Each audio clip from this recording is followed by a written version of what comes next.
ಎಲ್ಲ ಸೌಕರ್ಯ ಮಂದಿಗೆ ನಮಸ್ಕಾರ. ನಾವು ಇವತ್ತು ಅಂಡಗಿಲಿದ್ದೀವಿ, ಯಾಕಂದರೆ ಒಂದು ಕುರಿ ಶೆಡ್ಡು ಮತ್ತು ಮಾಡೋದಿತ್ತು. ಸೊ ಅವತ್ತು ಒಂದು ವಾರದಿಂದ ಬಂದುಬಿಟ್ಟು ಪ್ರಕಾಶಿ ಮತ್ತು ಬರ್ಲಿಂದ ರೆಡಿ ಮಾಡಿ ಐಟಮಿಗೆ ಬಣ್ಣ ಹೊಡೆದು ಹೋಗಿದ್ವಿ. ಮತ್ತು ಇವಾಗ ಬಂದಿದ್ವಿ ಕೆಲಸ ಮಾಡೋಕ್ಕೆ. ಅವ್ರೇನೋ ಪ್ಲ್ಯಾನ್ ಚೇಂಜ್ ಅಂದಿದ್ರು, ಹಾಗಾಗಿ ಬಿಟ್ಟೋಗಿದ್ವಿ.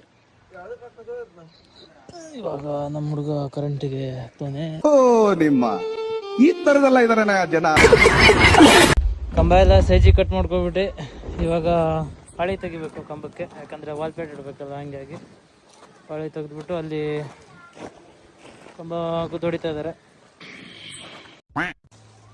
ಕಂಬನೆಲ್ಲ ಶಿಫ್ಟ್ ಮಾಡಿದ್ವಿ. ಇದೇ ಜಾಗ ಮಾಡೋದು. ಇವರೇ ಓನರು ಈ ಜಾಗದ್ದು, ಇವರೇ ಮಾಡಿಸ್ತಾ ಇದ್ದಾರೆ. 3 hours later. 6 ಕಂಬ ನಿಲ್ಸೋದ್ರೊಳಗೆ 5 ಗಂಟೆ ಆಗ್ಬಿಡ್ತು. ಯಾಕೆ ನಿಂತಿದ್ದಾವೆ. 3 ವಾಲ್ಪೇಟ್ ನಿಲ್ಸ್ಕಿಂತ ಆಯ್ತು. ಇವಾಗ ಟೈಮ್ ಆಯಿತು. ಸೊ ಎಲ್ಲ ಪ್ಯಾಕ್ ಮಾಡ್ತಾವೆ ನಮ್ಮ ಹುಡುಗ. ಹಿಂದೆ ಯಾರೋ ಅದು ಕಾಣಲ್ಲಲ್ಲೇ ಎಂಥದ್ದು ಕರ್ರಗಿದೆಯಲ್ಲ. ಮೊದಲ ಸಂಜೆ ಆಯ್ತು ನೋಡು. ನನ್ ಮೇಲೆ ನಿನ್ಗೆ ಯಾಕೆ ಇಷ್ಟು ದ್ವೇಷ? ಉಳ್ಕೆ ಕೆಲಸ ನಾಳೆ ಬೆಳಿಗ್ಗೆ.